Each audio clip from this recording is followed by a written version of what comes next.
안녕하세요. 솔로몬 투자증권의 김명철입니다. 벌써 가을이네요. 좋은 수확이 되는 가을이 됐으면 좋겠습니다. 잠시 후 강의를 시작하도록 하겠습니다. 잠시만 기다려주시기 바라겠습니다.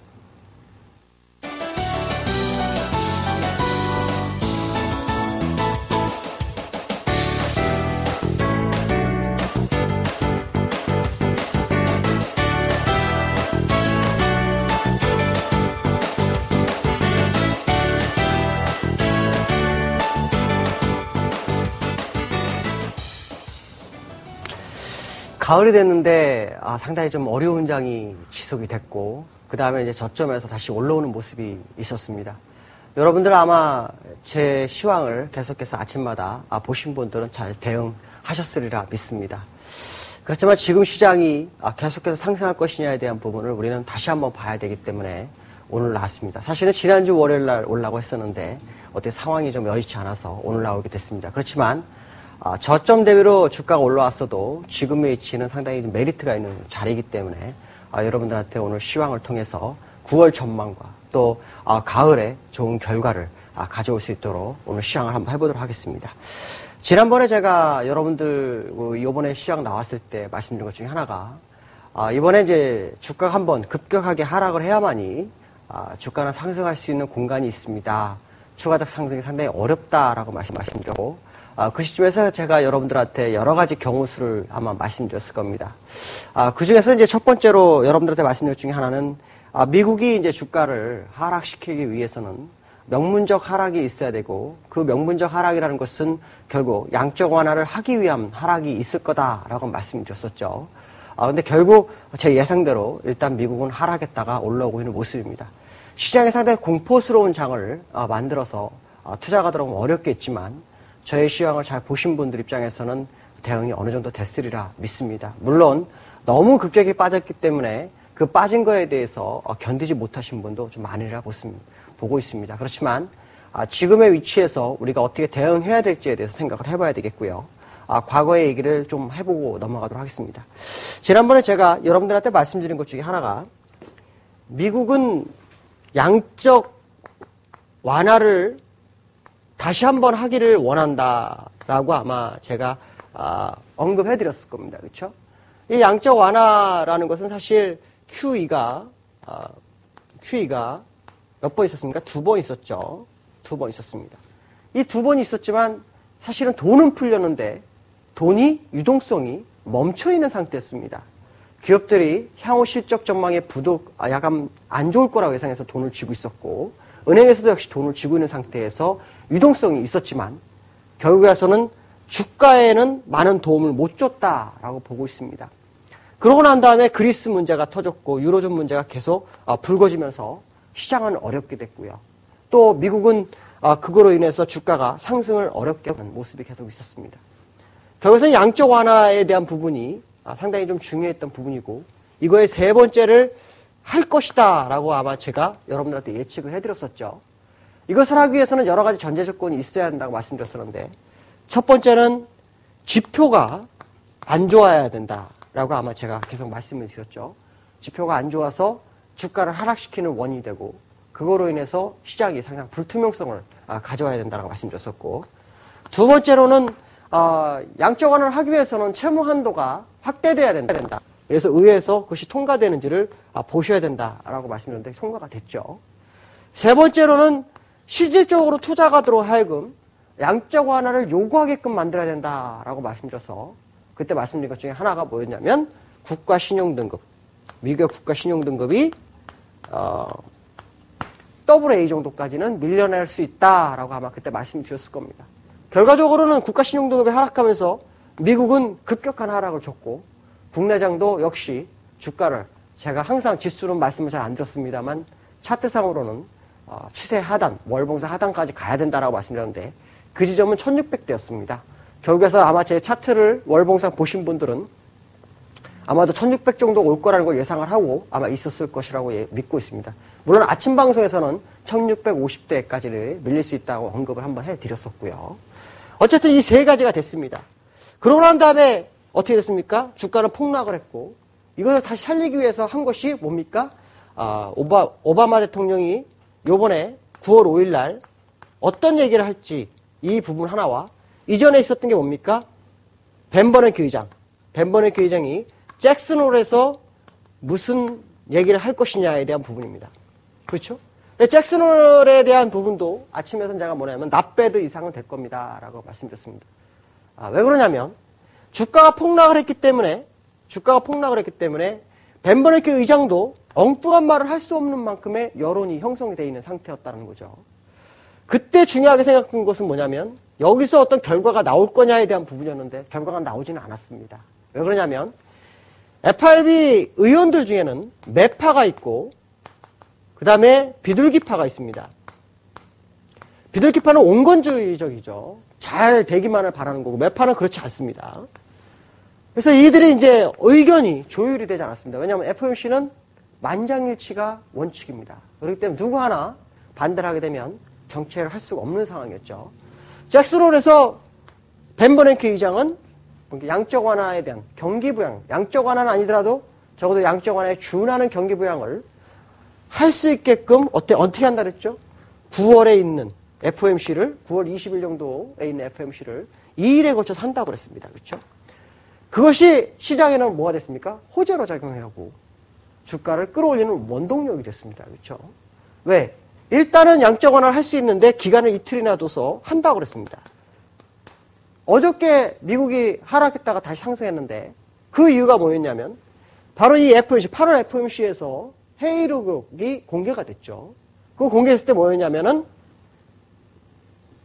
양적 완화, 경기 부양에 대해서 논의가 있었다라는 첫 번째 이유가 있었고 두 번째는 뭐냐면 이 의원들 중에서 매파에 해당되는 중에 한 사람이 뭡니까? 찬성표를 던졌다는 거죠. 그 얘기는 무슨 말이냐? 9월에 경기부양책을 할 수 있을 확률이 높아졌다는 것이 시장의 투심을 작용하면서 미국장을 다시 한번 끌어올리는 모습을 보였습니다. 오늘 새벽 미국장에서 벌어졌던 것은 굉장히 중요했습니다. 기술적으로 수급선에 해당되는 전환석 값을 우상향으로 바꿔주는 역할을 했기 때문에 미국장이 약간 상승했지만 주가는 상당히 긍정적으로 작용할 수 있는 여건을 마련했다는 거죠. 이것이 또 중요한 것은 뭐냐면 국내 같은 경우는 외국인이 매도를 계속 지속하다가 매수를 할 수 있는 근거 자료를 제공해 준 겁니다. 미국이. 그렇다면 앞으로 국내장 같은 경우는 수급적으로 외국인들이 계속 매수를 하는 기조로 갈 확률이 굉장히 높다는 생각을 하셔야 됩니다. 결국에서는 지금은 주가가 상승 기로에 있는 것은 맞다.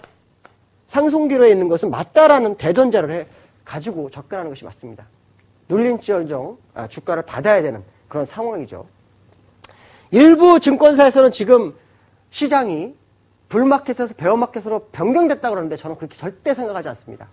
아직도 불마켓은 지속형이고 아직 버블이 나오질 않았습니다. 버블을 만들어가는 과정이고 그 양적 완화 세 번째는 결국 버블을 양성하게 만들어내는, 양성하게 만드는 그러한 경기 부양책이 될 것이다 라고 보시면 됩니다. 자, 그러면 이거는 지금 다 뭡니까? 지나온 거에 대해서 설명을 했죠. 왜 갑자기 지나온 거에 대해서 설명을 했을까 궁금하시죠? 왜? 저는 9월에 있을 양적 완화, 경기 부양책에 대한 부분, 이것이 어떻게 될 것이냐에 대한 부분을 언급하고자 이런 얘기를 한 겁니다. 자, 여러분들 간단하게 생각을 해보겠습니다. 자, 주가가 바닥을 찍고 어떻게 했습니까? 급격한 하락을 줘가지고, 그쵸? 백순에서 좋은 연설을 통해서 주가는 끌어올렸습니다. 그쵸?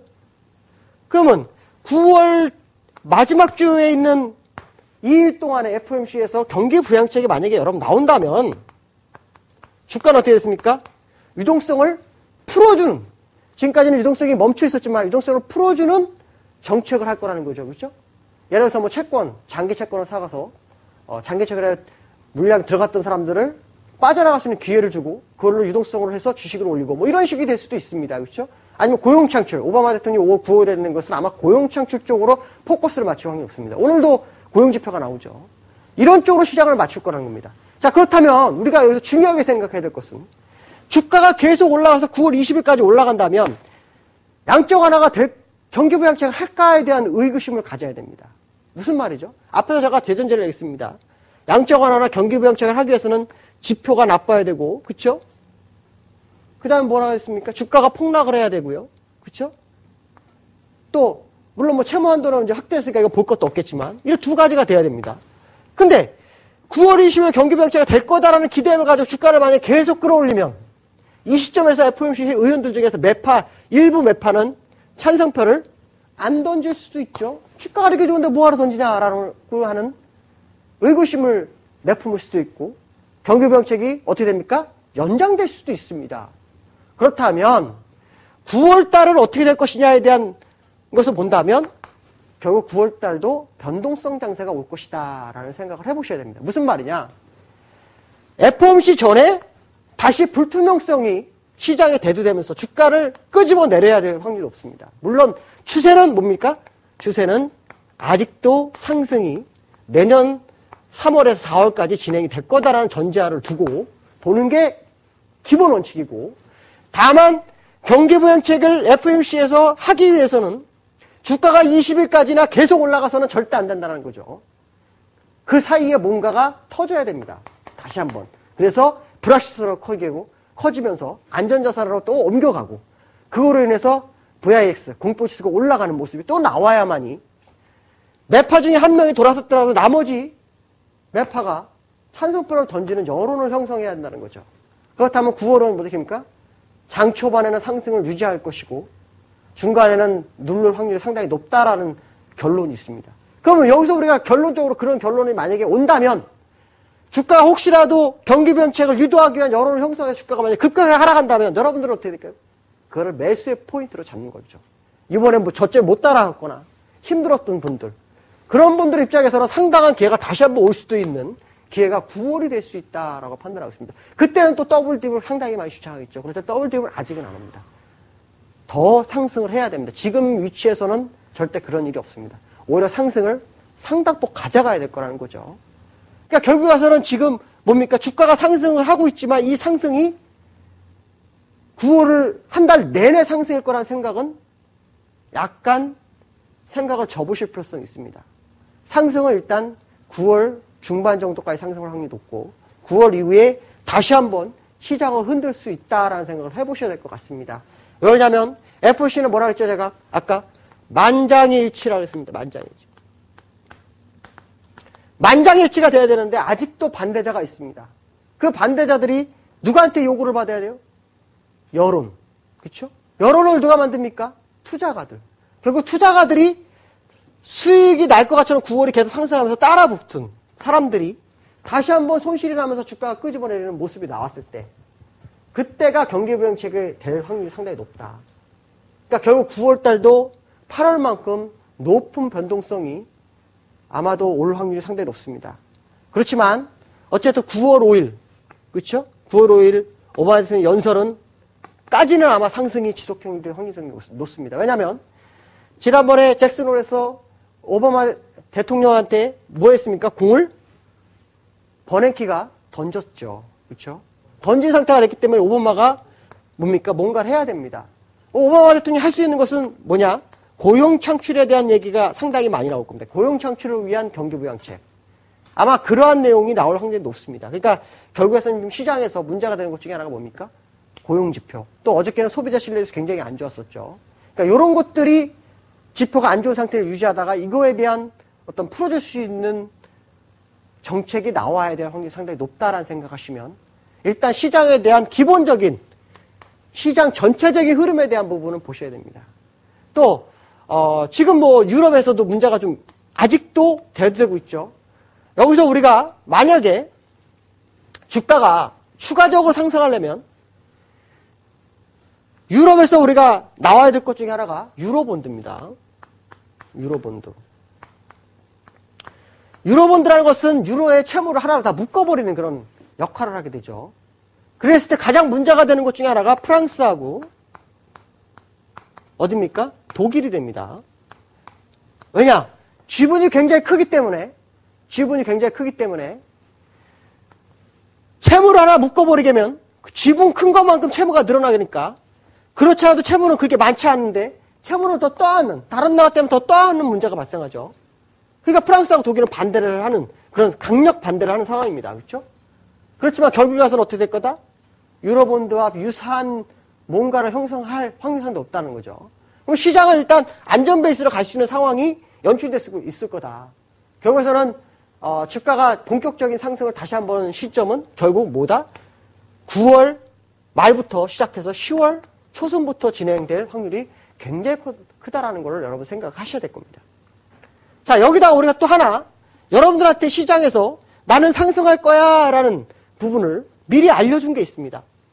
여러분들은 아실지 모르겠는데 전 세계가 주가 급락할 때 조치를 취한 게 하나가 있죠. 그게 뭘까요? 바로 공매도입니다. 공매도. 공매도를 벌써 어떻게 했습니까? 3개월간 국내도 정지를 시켰습니다. 자, 그렇다면 양쪽 하나가 경기부양책이 진행이 된다면 유동성이 풀려서 안전자산보다 약간 위험자산인 주식으로 돈이 몰리게 되면 그동안 공매도했던 사람들이 어떻게 됩니까? 이거를 회수해야 됩니다. 공매도가 만약에 허용이 됐다면 내가 공매도 쳐놓은 종목을 주가 올릴 때 추가로 공매도 쳐서 못 올라오게 하면 됩니다. 그렇지만 공매도를 못하게 하면 그동안 공매도한 건 어떻게 됩니까? 다시 올라와야 되는 거죠. 그러니까 모 증권사에서 베어마켓을 주창했지만 이것 때문에라도 베어마켓은 아닐 거라는 거죠. 60에서는 우하향을 기울었기 때문에 그걸로 이제 베어마켓이 시작되고 장기 하락 가능성에 대한 부분을 옮겼지만 제가 볼 때는 오히려 추가적인 상승이 상당히 좀 강하게 지속될 수 있다라고 보고 있습니다. 저는 여전히 지난번에 말씀드린 대전제 2540포인트가 간다는 거에 대해서는 아직 변함이 하나도 없습니다. 다만 2540을 가기 위해서는 상승 각도를 넣어야 되고 명분적 하락을 유도할 수밖에 없는 상황이고 그 하락은 1차적으로 성공을 했죠. 1차적으로 성공했습니다. 자, 문제는 뭐냐면 이번에 경기부양책이 진행되기 전에 다시 한번 흔들어줄 것이냐에 포커스를 맞추셔야 됩니다. 만약에 그게 흔들어진다면 그때는 정말로 여러분 추세적인 매매를 한번 해볼 만한 그런 자리가 된다. 자, 문제는 시장이 어떤 종목에 갈 것이냐에 대한 부분을 여러분 염두를 해두셔야 됩니다. 지금 종목들 보시면 차화정 종목들 정말 좋지 않습니다. 그렇죠? 물론 주가를 끌어올리기 위해서는 차화정이 꼭 가야 됩니다. 2000포인트까지는 차화정이 꼭 가야 됩니다. 그래서 지수를 끌어올려야 되고 그 이후에 종목의 변화가 일어나야 됩니다. 그렇지 않으면 주가는 갈 수가 없습니다. 차화정이 안 올라가면 주가는 못 간다는 얘기죠. 결국에서 뭡니까? 주가가 일단 단기적으로 어느 정도 위치 올라갈 때까지는 여러분들은 차화정에서 상당한 매매를 할 수밖에 없는 그런 상황이고 그 위에는 종목의 다변화가 일어나는지에 대해서 여러분 좀 생각해 보셔야 될 부분이 있습니다. 지나간 여담이지만 저는 사실은 잭슨홀 연설을 결과만 봤습니다. 결과만. 많은 분들이 뭐 블룸버그라든가 이런 걸 통해서 많이 봤지만 저는 결과만 봤습니다. 그 이유는 아주 간단했습니다. 그 전날 뉴스를 하나를 접했는데 그 뉴스를 보니까 아예 걱정 안 해도 되겠다는 게 하나 있었습니다. 여러분들은 아시는지 모르겠지만 워렌 버핏이 뭐 했습니까? 그 전날? BOA를 샀어요. 정말 이 사람이 바보가 아닌 이상은 내일 잭슨홀에서 엉뚱한 얘기가 나올 것 같으면 이거 샀겠습니까? 안 사죠. 절대 안 삽니다. 그래서 나는 이걸 샀다는 소리 듣고 조만간 금융주 가겠구나. 또 이거 샀다는 얘기는 그들만이 아는 뻔한 스토리다라고 생각을 했습니다. 뭐 여전히. 그래서 처음에는 장 초반에는 잠깐 봤습니다. 지수가 급락하더라고요.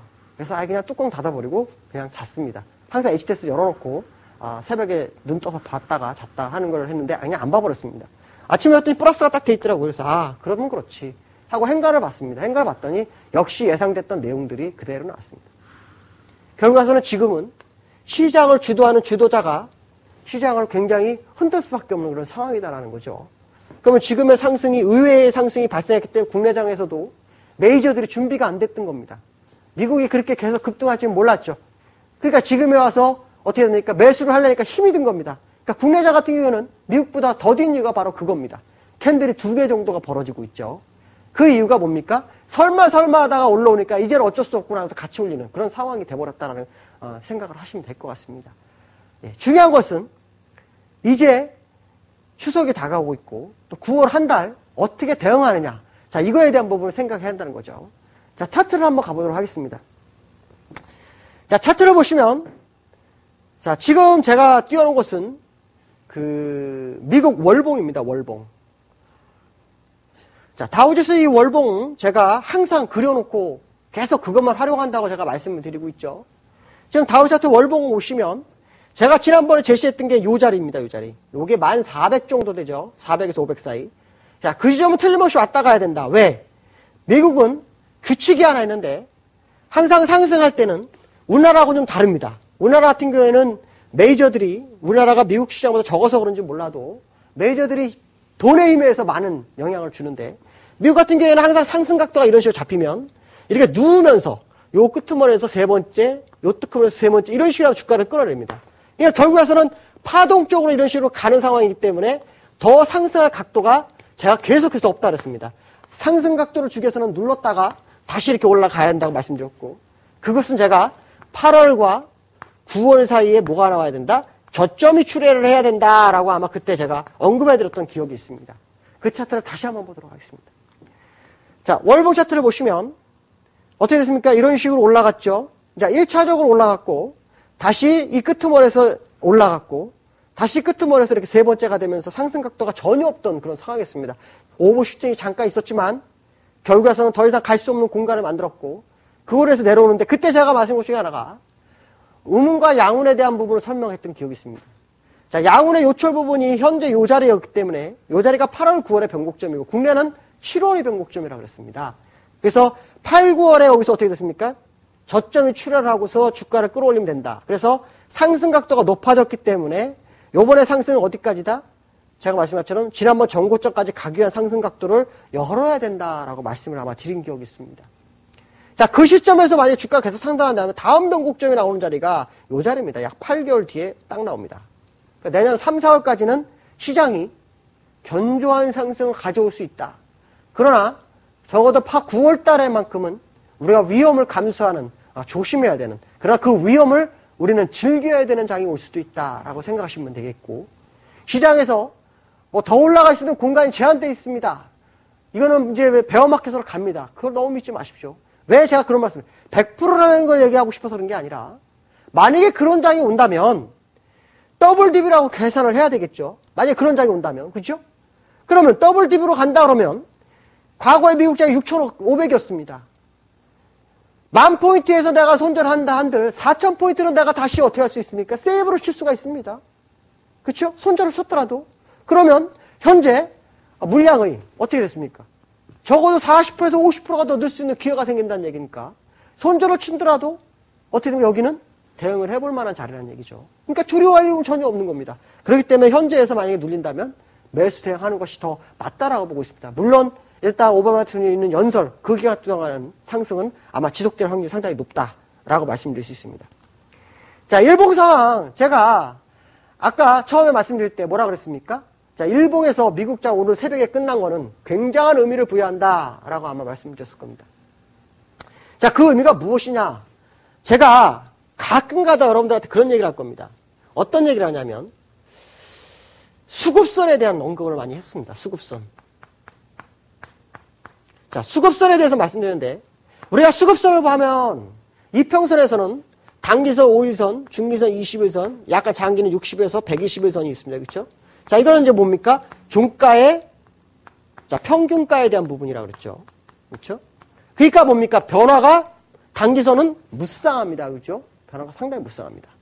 근데 일목균형표라는 데서는 말 그대로 한눈에 균형을 보는 거기 때문에 단기선이 약간 조금 차이가 있습니다. 그게 단기선으로 전환선을 우리가 보죠. 자, 이 전환선은 이평선에는 종가의 평가를 이용하지만 이거는 뭐라 그랬죠? 항상 현재를 기점에서 과거 몇 개까지?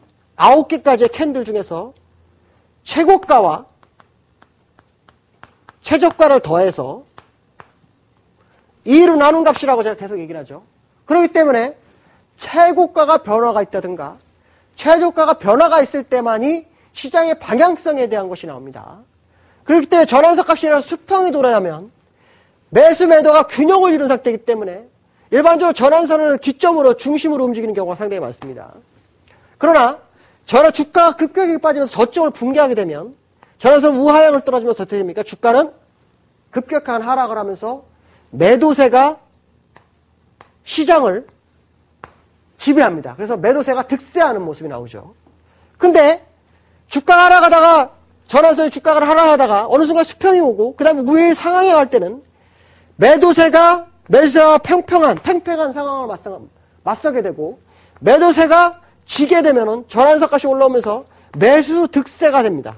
이렇게 되면 주가는 하락하죠. 정말 큰 악재가 나와서 5, 6%씩 막 빼지 않은 한은 웬만하면 상승 추세를 유지할 확률이 상당히 높다라고 말합니다. 자, 그래서 오늘 미국 새벽장을 보자고요. 새벽장을 보시면 어떻게 됐습니까? 자, 전환색 선이 요 파란색 선인데 요 파란색 어떻게 됐습니까? 고점을 높이면서 장주에 고점을 높였지만 전환선 값이 어떻게 됐습니까? 우상향으로 높아지는 모습이 나와버렸습니다. 자, 이 얘기는 일단 시장에서 매도세가 어떻게 됐습니까? 1차적으로 퇴각을 한 겁니다. 그렇죠? 매도세는 퇴각을 하고 매수세가 시장을 득세하면서 조금만 호자만 나도 주가는 계속 끌어올리는 그런 상황이 돼버린 겁니다. 그렇기 때문에 현재 이 모습을 보면 미국장 같은 경우에는 추가적 상승을 예상케 하는 그런 모습이 나오고 있죠. 그래서 제가 새벽에 이런 말을 했습니다. 일반적으로 주가가 상승하게 되면 급격하게 하락하는 21선의 저항을 받는 게 원칙이지만 현재 상승 각도로 봐서는 21선과 캔들이 조우가 아니라 떨어지는 61선과의 캔들 조우가 있을 겁니다. 라고 아마 계속 방송에서 말씀드렸습니다. 그래서 여전히 미국은 상승 유효하다라고 말씀드렸는데 지금 보시면은 21선은 어떻게 됩니까? 단 하루 만에 돌파가 되는 모습이죠. 자, 21선이 내려온 빨간색입니다. 보이시죠? 제가 커서로 보여드리고 있는데 이 자리인데 이 자리를 어떻게 됩니까? 하루 음봉 주고 바로 양봉을 세우면서 그냥 뚫어버리는 모습입니다. 그러면 지금 여기서 저항대가 나올 수 있는 61선이기 때문에 이 지점은 거의 11,900대입니다. 그렇죠? 그렇다면 지금 지수가 얼마입니까? 11,559로 끝났으니까 아직도 몇 포인트가 남았어요? 약 400포인트, 한 3.5% 정도가 추가 상승 공간이 남아있다라고 보시면 됩니다. 이렇게 되면 61선이 어떻게 되십니까? 이렇게 올라가다 이렇게 우하향을 떨었기 때문에 61선 저항을 맞고 여기서 눌리면서 뚫고 가면 바로 가는 거고 눌리지 않으면은 많이 밀리게 됩니다. 그래서 61선이 이렇게 떨어지는 모습, 이 떨어지는 모습이 지금 나오고 있기 때문에 적어도 주가가 올라오면서 61선과의 조우 후에 방향성 모색을 나오는지를 여러분들은 어떻게 됩니까? 확인해야 된다는 거죠. 그러면 지금 현재 사회에서 어떻게 되는 게 맞나? 지금은 일단 상승 계속 유지 국면입니다. 이것이 이제 9월 5일까지 진행이 될 수 있다고 보고 있고 60일에서 며칠간의 싸움을 보이다가 아마도 마지막에 제가 만약에 맞다면 양적 완화를 아주 편안하게 매파들도 어쩔 수 없이 여론에 밀려서 투자가들이 고통을 받으면서 요구를 하는 그런 당연한 상황이 발생하게끔 주가가 밀어내는 모습이 나온다면 만약에 61선을 터치한 후의 방향성이 나올 확률이 굉장히 크다라고 보고 있습니다. 그렇기 때문에 여러분들 일단은 미국이 61선 가기 전까지는 시장이 미국장과 국내장은 연동될 수 있다는 생각을 하고 접근하시는 것이 가장 현명한 방법이다라고 말씀드릴 수 있고요. 자, 국내장을 한번 가보도록 하죠. 자, 국내장 한번 가보죠. 국내장을 가게 되면 자, 국내장 월봉 제가 지난번 차트 그려놓은 데 보시면 제가 맨날 이 차트를 몇 개월간 아마 보여드렸습니다. 거의 제가 아침 방송에서 저는 1년을 기다렸을 때 저는 삽니다 라고 아마 말씀드렸는데 그때 제가 이 차트를 그려드리면서 말씀드렸는데 여기가 뭐라 그랬죠?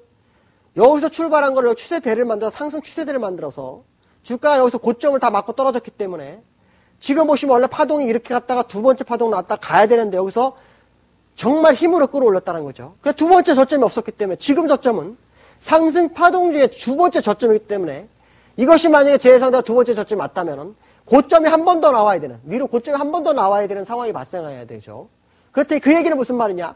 베어마켓이라고 한다면 이거는 가짜가 될 수 있다는 거죠. 결론적으로 말하면 저점이 도래하면 여러분 매수를 해야 되겠지만 이 하단선을 붕괴해버리면 여러분 그대로 로스코처럼 늦지 않습니다. 15% 20% 손실이 났더라도 더블 딥으로 간다 그러면 막말로 더블로 간다 그러면 적어도 종목이 반값에는 더 건져 올릴 수 있다는 얘기하고 똑같게 되는 거죠. 그러니까 결국에서는 지금 하단선을 두 번째 저점이라고 보고 시장에 접근한다면 만약에 제 예상이 맞다면 여러분들은 최저점의 물량을 집은 거다 이렇게 보시면 됩니다. 그래서 저는 제가 여러분들한테 여기다가 항상 보여주는 것 중에 하나가 이 추세들을 보여주면서 제가 이 지수는 제가 잘 얘기를 언급을 안 했습니다. 왜? 여러분들이 하도 지수가 높기 때문에 그 지수를 얘기하면 믿지 않을 것 같아서 항상 하단선까지는 꼭 가야 합니다. 하단선은 꼭 가야 됩니다. 거기는 꼭 가야만이 추가적 상승할 수 있는 공간이 있습니다라고 아마 하는 그런 언급을 많이 들었을 겁니다. 그리고 아마 차트를 그려보신 분들은 1650 정도가 되는구나 생각하셨겠고, 제가 매주 목요일마다 지점에서 4시 30분에 강연회가 있습니다. 그때마다 제가 항상 얘기했습니다. 1650은 때는 잘하면 본다. 그 얘기를 했습니다. 그랬더니 많은 분들이 저를 약간 좀 이상한 눈으로 쳐봤습니다. 그렇지만 결국에는 왔죠. 근데 저는 다른 거 없었습니다. 제가 이걸 잘 맞춰서가 아니라 추세대가 형성이 된다면 첫 번째 출발하고 고점에 갔다가 눌렸다가 다시 올라갔다가 세 번째 지지하고 이렇게 가든지 아니면서 무너지든지 둘 중에 하나가 돼야 되는데, 국내장 같은 경우에는 어떻게 됐습니까? 여기서 첫 번째 갔다가 두 번째를 안 오고 여기서 이렇게 꺾어서 올라갔죠. 그렇죠? 이렇게 올라갔습니다. 그래서 파동이 이렇게 된 겁니다. 그렇죠? 그러면 당연히 두 번째가 온다면 마지막 공간을 하나 잡으러 가야 되겠죠. 그러니까 지난번 고점을 돌파할 확률이 굉장히 큰 겁니다. 지난번 고점을 돌파할 확률이 굉장히 크다. 그러면 지난번 고점을 얼었었죠? 2231포인트. 제가 그때 제시했던 지수가 2226포인트였고, 종가 최고가는 2228포인트였고, 장중 최고가가 2231포인트였습니다. 기억하신 분 아마 기억하실 겁니다. 지금 이 고수비책에서도 나와서 그 얘기를 해드렸죠. 자, 왜 이 얘기를 하냐면, 이번에 올라가면 상승 추세대에 두 번째 저점을 찍었기 때문에 고점이 더 높아질 확률이 높으니까 이 지점은 돌파돼야지 된다. 이렇게 보는 거죠. 이건 돌파돼야 된다. 참 오랜만에 제가 계속 상승만 얘기가 신기하시죠? 신기할 겁니다. 그렇지만 저는 특별한 이유가 있지 않는 한은 위험 시그널은 주지 않습니다. 근데 지금은 이걸 깨지기 전까지는 위험 시그널이라는 거 없습니다. 무조건 매수입니다. 다만 저점을 얼마나 적게 잡느냐, 이 싸움이 되는 거죠. 저점을 언제 잡을 거냐. 1700이 깨졌을 때는 무조건 매수를 들어갔습니다. 저희 주점 사람 다 들어갔습니다. 손님들이고 뭐고 다 들어갔습니다. 그리고 올라갔다 내려왔죠. 근데 지금 또 올라가더라도 지금 지난번 잭스론에서 좋은 결과가 있었으면 그냥 계속 고입니다. 근데 잭슨에서 바통을 다시 9월 중하반으로 보냈다는 거죠. 그렇죠? 그렇다면 중하반에는 다시 한번 명분을 만들기 위한 일시적인 가짜 하락이 한 번 더 올 수도 있다는 생각을 하고 있습니다. 그러니까 이 부분이 없다면 상관이 없습니다. 그러면 나는 그거 모르는데 어떻게? 그냥 가져가시면 됩니다. 그렇죠? 그래서 나는 낮은 가격에 받겠다. 그렇다면 이걸 생각하시면 됩니다. 어디가 안 깨지는 한? 이 지점. 지난번에 만든 지점이 얼마였죠? 1684. 이 지수만 안 깨지면 무조건 강홀딩 하시면 됩니다. 이 지수만 안 깨지면 됩니다. 이 지수 됐을 때 내가 손실 났어요. 억울해하지 마십시오. 크나큰 기회가 오는구나 생각하고 손절 쳐도 늦지 않습니다. 틀림없습니다. 1684. 요거만 안 깨지면 무조건 강홀딩입니다. 다만 나는 위험을 회피하고 싶어 그러면 추석 이후를 자세히 지켜보셔야 됩니다. 왜? 아까 말씀드렸죠? 양적 완화하기 위해서 누구를 설득시켜야 돼? 매파를 설득시키기 위해서는 어쩔 수 없이 뭔가 재료를 위해서라도 주가를 끄집어내릴 수 있다는 생각을 하셔야 됩니다. 자, 일봉으로 다시 차트를 한번 가보도록 하죠. 제가 아침 방송에 그런 얘기 했습니다. 화요일까지는 1904포인트를 볼 수도 있습니다. 라고 했는데 국내장이 못 갔습니다. 오늘 한 번 더 줬죠. 21선 아주 쉽게 돌파했습니다. 저항 어저께 한 번 주고 오늘 돌파했습니다. 그럼 국내장의 문제가 뭔가에 대해서 한번 우리 생각을 해보죠. 국내장의 문제는 수급의 문제가 있습니다. 자, 1차적 수급의 문제는 외국인이었습니다. 외국인. 왜죠? 경기부양책이 불확실했기 때문에 외국인들도 조심해야 됐다는 생각을 많이 했습니다. 그래서 매도를 계속했죠. 그렇죠? 그러나 저는 여러분들한테 방송에 나와서 그런 얘기 했을 겁니다. 외국인이 돈이 나간다면 환율은 뛰어야 된다. 주가가 빠지니까요. 근데 환율이 안 올라갑니다. 그 얘기는 돈은 어디에 있다? 아직도 국내 시장에 있다. 그럼 여차하면 들어올 수 있다라는 거죠. 그러니까 외국인들이 시장에 들어올 때 전제 조건을 뭘 보느냐. 일단 불확실성이 어느 정도 해결이 돼야 됩니다. 두 번째는 뭐냐. 시장이 어느 정도의 바닥을 형성하고 정배열 상태로 들어갈 때는 눌릴지언정 추세적 매수가 들어옵니다. 자, 그 지점이 사실 며칠 됐는데도 못 들어왔습니다. 그러다가 어제하고 오늘 들어왔습니다. 그렇죠? 그 얘기는 무엇입니까? 추세적 매수 국면이 들어올 수 있다라는 생각을 해야 됩니다.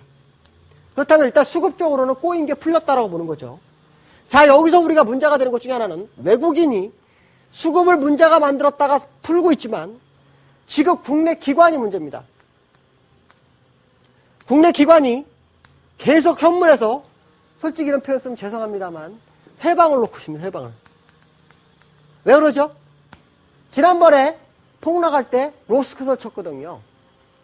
일부 로스컷을 치고 나니까 이걸 받아야 되나 고민이 되는 겁니다. 그렇죠? 부담스러운 겁니다.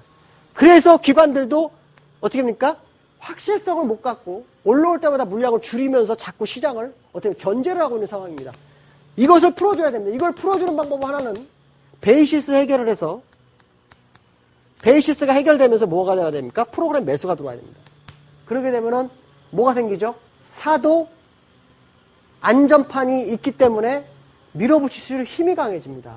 그래서 지금 베이시스가 어떻게 됩니까?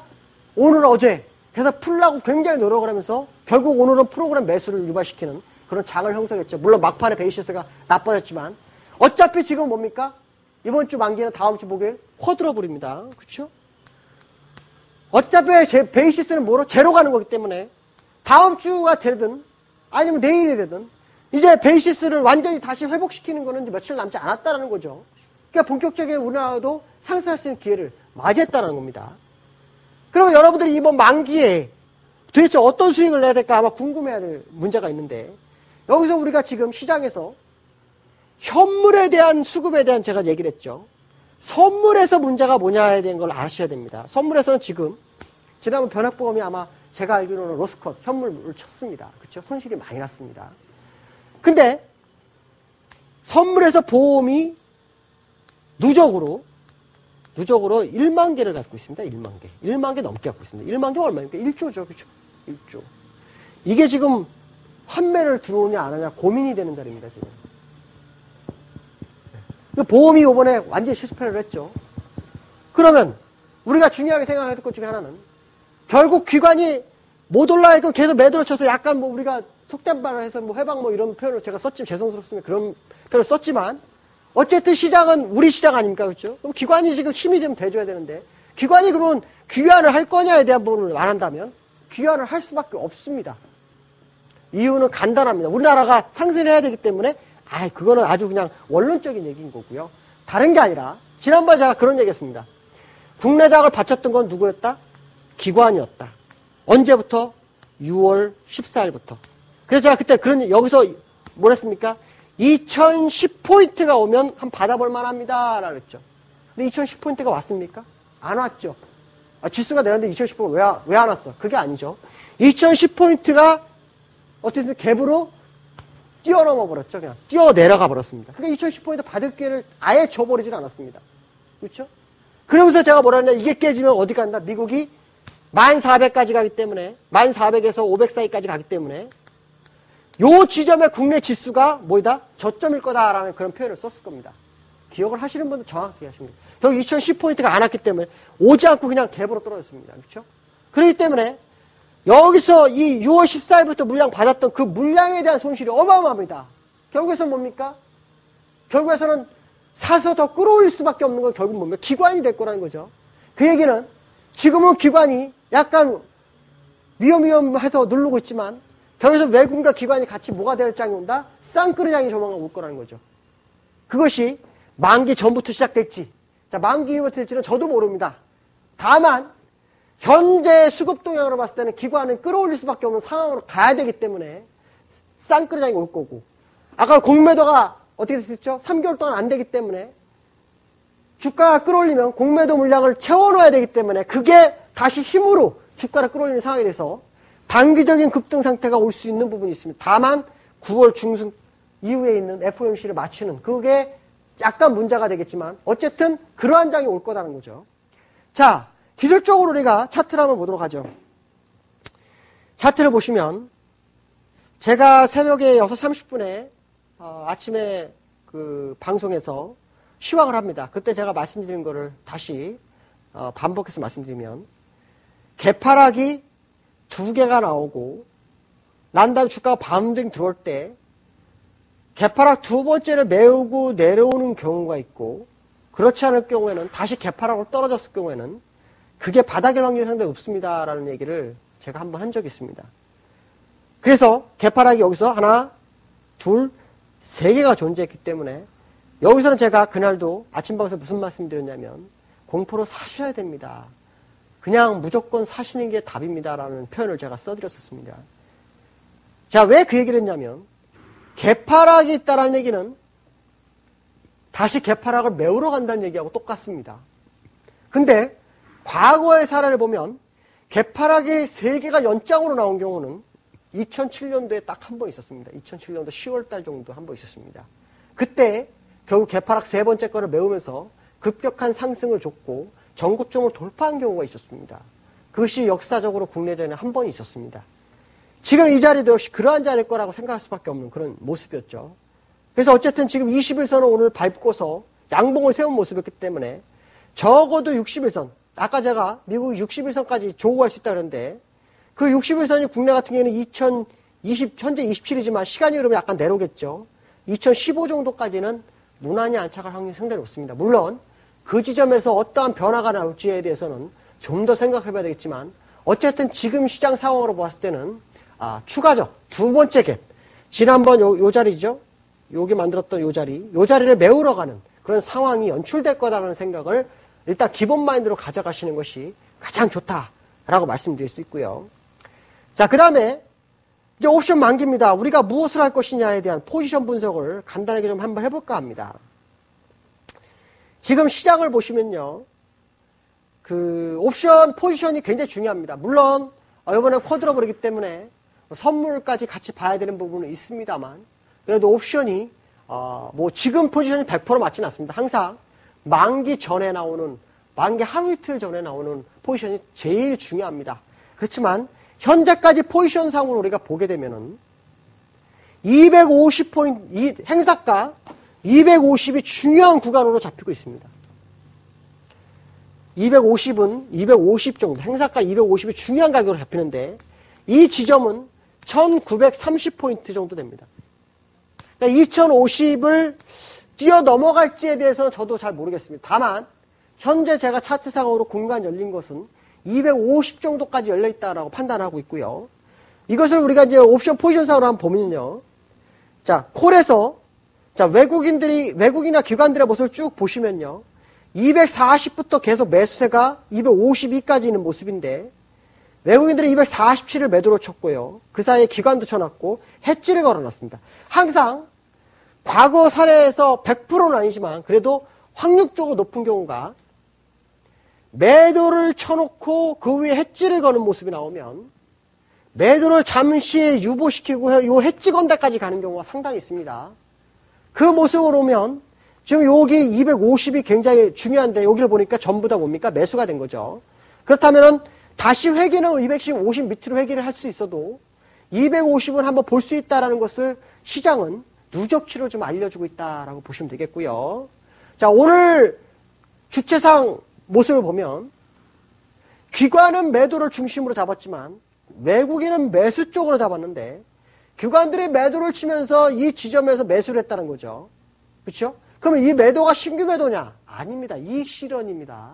그러니까 이 매도를 믿으면 안 되는 거죠. 오히려 이 매수를 믿어야 되는 상황입니다. 그러려고 여기 해지를 걸었다는 얘기는 일단 여기가 갈 수 있는 공간을 열어주고 일단 그동안 매수했던 걸 이익 실현하면서 7,000개, 3,000개 이렇게 나왔다라는 겁니다. 그러니까 이게 매도로 보시면 포지션상 잘못 볼 수 있는 부분이 생기기 때문에 오늘이 고점일 수 있겠다라는 착각을 가져올 수 있는 아주 중요한 포지션 모습입니다. 그래서 이거를 누적치로 보면 이게 다 매수였는데 오늘 매도였으니까 결국 이익 실현을 했다라고밖에 볼 수 없는 거죠. 그래놓고 오히려 위에 매도 쳤던 거를 매수로 바꾼 거다 이렇게 보시는 겁니다. 그럼 여기 보시면 매도가 어디 있습니까? 247에 있는데 여기 247을 보면 어떻게 됩니까? 거의 매도를 살짝 더 늘린 상황이 된 거죠. 자, 그렇게 되면 지금 보시면은 결국 누적치로 본다면 매수가 250까지가 일단 맥시멈 상태가 될 수 있고 250을 못 넘어가면서 오히려 240 밑으로 내려올 확률이 상당히 높다는 얘기죠. 자, 이 얘기를 정리해보면 이번 반기는 240 이상에서 결전할 확률이 상당히 높지 않겠느냐라는 생각을 한번 해볼 필요성이 있는 거고 그 시점에서 최고점으로 볼 수 있는 게 250 정도가 될 수 있지 않느냐 이런 생각을 좀 해보실 필요성이 있습니다. 어쨌든 이건 뭐 만기에 대한 부분이 예측일 뿐이고요. 그 시점에서 적어도 화요일 정도의 변화가 어떻게 들어오는지가 더 중요할 거다라고 보시면 되겠고 일단 9월 5일 날 오바마 대통령이 아마 시장에 그래도 고용정책이 어느 정도 될 수 있는 부양에 대해서 어느 정도 언급이 될 거라고 보고 있습니다. 그래서 그것이 시장에는 긍정적으로 접근할 수 있는 상황이 될 것이고요. 그 이후에 이제 국내장이 추석이 꼈는데 추석이 시작되는 게 금요일이지. 금요일부터라고 봐야 되겠죠. 왜냐하면 월화지만 금요일날 미국장은 열리고 국내장은 금요일날 오전에 끝나서 추석 연휴를 맞이하는 거랑 똑같기 때문에 3일을 국내장은 미국을 볼 수가 없습니다. 미국만 볼 수밖에 없습니다. 그 얘기는 3일간의 리스크를 안고 가야 된다는 거하고 똑같죠. 근데 제가 뭐라 그랬죠? FOMC가 지난번에 잭슨홀에서 연설에서 다 FOMC로 공을 던졌다는 얘기는 아직도 반대하는 의원이 있다는 거고 그 반대 의원을 설득하는 시간이 필요하다는 거죠. 말로 설득할지 아니면 다시 한번 상승을 줬다가 파동을 만들면서 한번 고통을 주는 모습을 주면서 매파로 하여금 여론에 밀려가게 할지는 지켜봐야 되겠습니다만 대전제는 역시 상승이 맞다라고 판단하고 있습니다. 물론 1400이 깨져서 무너진다면 로스컷을 쳐야 되겠습니다만 제가 보는 견해로는 아직 큰 버블은 오지 않았다. 이번 버블에서는 그동안 2007년도에 많은 사람이 돈을 벌었다가 이번 상승에 돈을 못 벌으신 분들한테 아주 좋은 기회가 올 수 있다. 이 얘기는 2007년도가처럼 많은 사람이 돈을 벌 수 있는 장이 올 수도 있다라 보고 있습니다.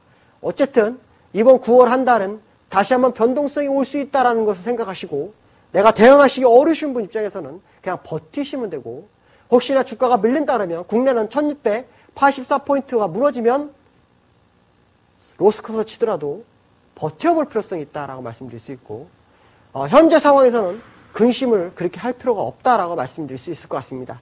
자, 가을입니다. 이번 가을에 여러분들 정말 주식 시장에서 좋은 수확을 거둬들이는 시점. 그러나 지금의 수확이라는 것은 결과를 보는 수확이 아니라 사실은 씨를 뿌리기 위한 수확이라고 생각하시면 될 것 같습니다. 왜냐?